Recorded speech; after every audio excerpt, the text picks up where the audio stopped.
नमस्कार आणि राम राम मंडळी, तुमच्या सर्वांचं स्वागत आहे इन्फोटेक फोरम या यूट्यूब चॅनलवर। नुकतीच म्हाडाच्या मुंबई मंडळाकडून जी 2640 घरांसाठीची जाहिरात प्रसिद्ध करण्यात आली होती, त्या जाहिरातीच्या सोडतीचा निकाल हा प्रसिद्ध झाला। गुरुवारी झालेला हा सोडतीचा सोहळा अनेकांनी लाईव्ह पाहिला असेल आणि अनेकाच्या आयुष्यातील हा एक मोठा क्षण या सोडतीमुळे आला। अनेक अर्जदारांच्या नशिबात घर आले, काहींच्या चेहऱ्यावरती आनंद आहे तर काही अर्जदारांना यावेळी घर मिळालेलं नाही। पण आजचा हा व्हिडिओ ज्या अर्जदारांना म्हाडाच्या सोडतीमध्ये घर लागले आहे त्यांच्यासाठी अत्यंत महत्त्वाचा आहे, कारण लॉटरी लागल्यानंतर पुढे नेमकी प्रक्रिया काय असते, फर्स्ट इंटिमेशन लेटर म्हणजेच प्रथम सूचना पत्र कधी मिळणार, घर स्वीकारण्यासाठी काय करावं लागेल, घर नको असेल तर ते सरेंडर कसे करावे, एकापेक्षा जास्त घरे लागली असतील तर काय करायचे, पैसे कधी भरावे लागणार, 25% रक्कम कधी जमा करावी लागेल, होम लोन कधी घेता येणार आहे, NOC कशी मिळणार आहे आणि सर्वात महत्त्वाचा प्रश्न म्हणजे घराचा ताबा पोजेशन नेमकं कधी मिळणार आहे।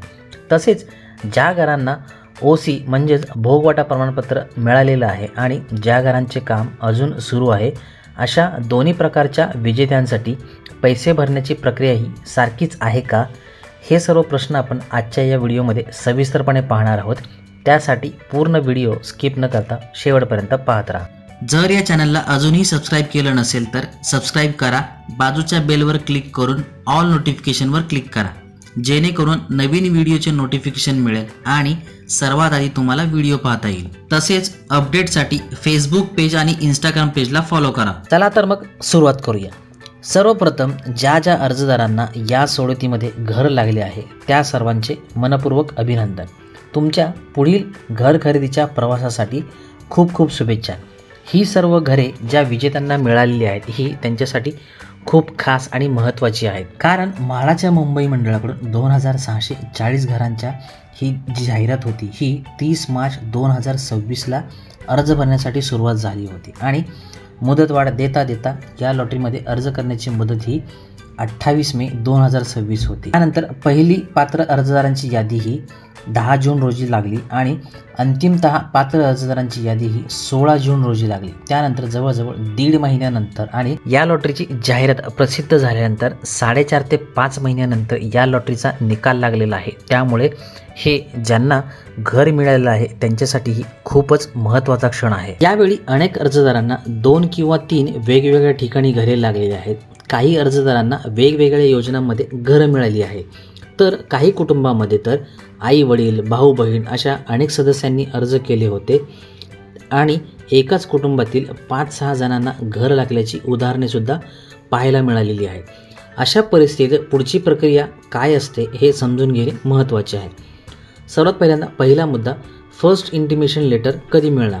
सर्वात पहिला महत्त्वाचा टप्पा म्हणजे फर्स्ट इंटिमेशन लेटर अर्थात प्रथम सूचना पत्र हे म्हाडाच्या ऑनलाईन लॉग इनमध्ये उपलब्ध करून दिले जाणार आहे आणि हे याच आठवड्यामध्ये तुम्हाला मिळणार आहे।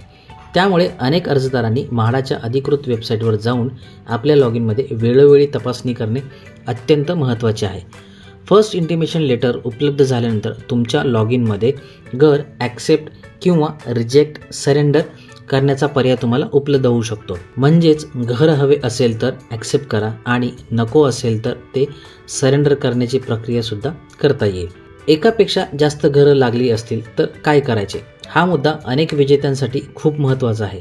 जर एखाद्या अर्जदाराला 2 किंवा 3 वेगवेगळ्या योजनांमध्ये घरं लागलेली आहेत तर ती सर्व घरे एकाच वेळी स्वीकारता येणार नाहीत।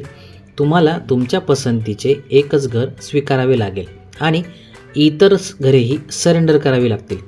तुम्ही सरेंडर केलेली घरे पुढील प्रतीक्षा यादीवरील म्हणजेच वेटिंग लिस्टमधील पात्र अर्जदारांना मिळू शकतात। त्यामुळे एकापेक्षा जास्त घरं असलेल्या अर्जदारांनी निर्णय घेताना घराचे ठिकाण, आकार, किंमत, पोजेशनची तारीख आणि आर्थिक क्षमता या सर्व गोष्टींचा विचार करावा। सरेंडर करण्यापूर्वी हा मुद्दा लक्षात ठेवा, तुम्ही एकदा घर सरेंडर केले तर नंतर ते घर घेण्याची संधी मिळेलच असे नाही। त्यामुळे घर स्वीकारायचे की सरेंडर करायचे हा निर्णय विचारपूर्वक घ्या। तसेच घर ॲक्सेप्ट केल्यानंतर पुढील प्रक्रियेत काही कारणांमुळे घर रद्द करण्याची परिस्थिती निर्माण झाली तर त्याचे आर्थिक परिणाम होऊ शकतात।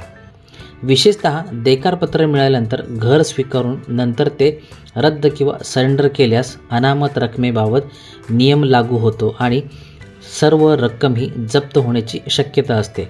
त्यामुळे कोणताही निर्णय घेण्यापूर्वी म्हाडाने दिलेल्या अटी व नियम काळजीपूर्वक वाचा. आता सर्वात महत्त्वाचा प्रश्न, पैसे कधी भरायचे? इथे 2 वेगवेगळ्या परिस्थिती समजून घेणे महत्त्वाचे आहे. पहिली परिस्थिती अशी आहे की घर तयार आहे आणि ओसी मिळालेली आहे. ज्या घरांचे बांधकाम पूर्ण झालेले आहे आणि ओसी म्हणजेच ऑक्युपन्सी सर्टिफिकेट अर्थात भोगवटा प्रमाणपत्र मिळालेलं आहे, अशा घरांच्या विजेत्यांना तुलनेने लवकर पैसे भरण्याची प्रक्रिया सुरू करावी लागणार आहे. फर्स्ट इंटिमेशन लेटर प्रक्रियेत पुढील प्रक्रियेत तात्पुरते देकारपत्र म्हणजे टेम्पररी ऑफर लेटर तुमच्या ऑनलाईन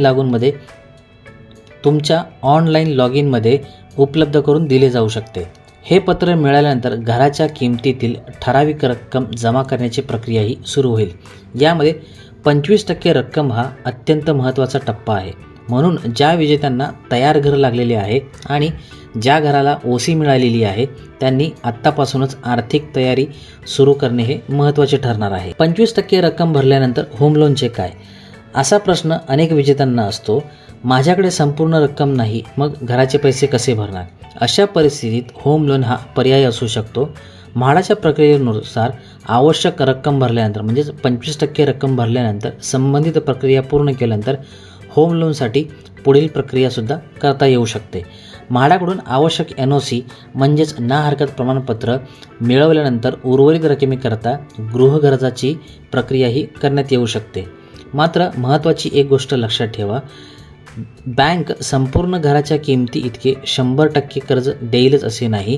त्यामुळे स्वतःकडून किती रक्कम उभारायची आहे याचा आर्थिक अंदाज आत्ताच घ्या. आणि 100% मिळणारच नाही, कारण 25% रक्कम ही तुम्ही अगोदरच म्हाडाला जमा करणार आहे. त्यामुळे तुम्हाला 75% रक्कम ही फक्त लोनमधून मिळणार आहे. यानंतर दुसरी परिस्थिती म्हणजे घराचे बांधकाम सुरू आहे आणि ओसी मिळालेली नाही. आता ज्यांना विक्रोळी, कन्नमवार नगर, बोरिवली, गोराई किंवा इतर अंडर कन्स्ट्रक्शन प्रकल्पामध्ये घरे लागलेली आहेत त्यांच्यासाठी परिस्थिती थोडी वेगळी असू शकते. अशा घरांचे अजून बांधकाम सुरू आहे. काही प्रकल्पांना पूर्ण होण्यासाठी 1.5 वर्ष, 2 वर्ष, 2.5 वर्ष किंवा 3 वर्षापर्यंतचा कालावधी लागू शकतो. काही घरांचे बजेशन तर पुढील काही वर्षामध्ये मिळण्याचे नियोजन दाखवलेले आहे, म्हणजे 2030 पर्यंत. त्यामुळे अशा घरांना लगेचच संपूर्ण घराची रक्कम भरण्याची गरज भासणार नाही. ओसी मिळाल्यानंतर पैसे भरावे लागणार. ज्या घरांना अद्याप ओसी मिळालेली नाही अशा घरांसाठी संबंधित प्रक्रिया पूर्ण झाल्यानंतर आणि आवश्यक प्रमाणपत्रे मिळाल्यानंतर पैसे भरण्याची प्रक्रिया सुरू होईल. म्हणजेच घर तयार होण्याच्या वेळापत्रकानुसार तुमची पेमेंटची प्रोसेस पुढे जाऊ शकते. त्यामुळे अंडर कन्स्ट्रक्शन घर लागलेल्या अर्जदारांनी घाबरून लगेच संपूर्ण रक्कम किंवा 25% रक्कम जमा करण्याची गरज आहे असे समजू नका. तुमच्या योजनेचे बांधकामाचे स्टेटस, ओसी आणि पजेशनचे अपेक्षित वेळापत्रक नक्की तपासत राहा. म्हाडाच्या बुकलेटमध्ये याबद्दलची माहिती दिलेली आहे. त्या संबंधित योजनाचे बांधकाम, पजेशन आणि पेमेंट संबंधित माहिती दिलेली आहे. त्यामुळे तुम्हाला घर लागल्यानंतर फक्त लॉटरी म्हणून थांबू नका. तुमच्या योजनेची असलेली माहिती असलेले बुकलेट आणि संबंधित अटी शर्ती नक्की वाचा. आता आपण बुकलेटमध्ये पान नंबर 44 यामध्ये म्हाडाकडून काही अटी या सांगण्यात आलेल्या आहेत, त्या आपण पाहूया. जाहिरातीमध्ये काही योजनांचे बांधकाम सुरू आहे अथवा भोगवटा प्रमाणपत्र अपात्र आहे अशा योजनांना भोगवटा प्रमाणपत्र प्राप्त झाल्यानंतरच सदनिकेची रक्कम भरून घेण्यासाठी कार्यालयाद्वारे अर्जदाराच्या लॉग इनमध्ये तात्पुरते देकारपत्र देण्यात येईल. या पश्चात अर्जदारांना सदनिकेची रक्कम ऑनलाईन पद्धतीने भरणा करावयाची आहे. ज्या योजनांना भोगवटा प्रमाणपत्र प्राप्त आहे अशा अर्जदारांनी सदनिका स्वीकृती दिल्या पश्चात सदनिकेची रक्कम भरून घेण्यासाठी लॉग इनमध्ये तात्पुरते देकारपत्र उपलब्ध करून देण्यात येईल, अशी ही माहिती या ठिकाणी दिलेली आहे. या व्हिडिओमध्ये सर्वात महत्त्वाचे मुद्दे आपण एकदा पटकन पाहून घेऊया. पहिली गोष्ट, म्हाडाच्या वेबसाईटवरील तुमचे लॉग इन नियमित तपासा. यानंतर दुसरी गोष्ट, फर्स्ट इंटिमेशन लेटर आणि पुढील देकारपत्राची माहिती तपासा. तिसरी गोष्ट, एकापेक्षा जास्त घरं लागली असतील तर ते कोणते स्वीकारायचे याचा निर्णय विचारपूर्वक घ्या. चौथी गोष्ट, घर सरेंडर करण्यापूर्वी त्याचे नियम आणि आर्थिक परिस्थिती समजून घ्या. पाचवी गोष्ट, ओसी मिळालेल्या तयार घरांसाठी 25% रक्कम उभी करण्याची आर्थिक तयारी सुरू करा. 6वी गोष्ट, होम लोन घ्यायचे असेल तर बँक कर्जाची पात्रता आणि स्वतःकडून भरावयाची रक्कम याचा आधीच अंदाज घ्या. आणि 7वी आणि सर्वात महत्त्वाची गोष्ट म्हणजे तुमचे घर तयार आहे की अंडर कन्स्ट्रक्शन आहे, ओसी मिळाली आहे की नाही आणि पोजेशन कधी अपेक्षित आहे हे नक्की तपासत राहा. म्हाडाची लॉटरी लागणे ही पहिली पायरी आहे. घराचा ताबा मिळेपर्यंत प्रक्रिया पूर्ण करणे हा खरा पुढचा प्रवास आहे. त्यामुळे कोणतेही पत्र आले की ते नक्की न वाचता ॲक्सेप्ट किंवा सरेंडर करू नका. म्हाडाच्या अधिकृत वेबसाईटवरती दिलेली माहिती, तुमच्या लॉग इनमधील पत्रे आणि योजनेच्या अटी शर्ती काळजीपूर्वक तपासा. अशाच प्रकारची वेगवेगळी आणि उपयुक्त माहिती मिळवण्यासाठी इन्फोटेक फोरम चॅनलला सबस्क्राईब करा, बाजूच्या बेलवर क्लिक करा, जेणेकरून तुम्हाला सर्वात आधी नोटिफिकेशन येईल आणि व्हिडिओ पाहता येईल. लाईक करा, शेअर करा. काही अडचण किंवा सजेशन असल्यास कमेंट करायला विसरू नका. धन्यवाद. पुन्हा भेटूया नवीन व्हिडिओसोबत. जय हिंद, जय महाराष्ट्र.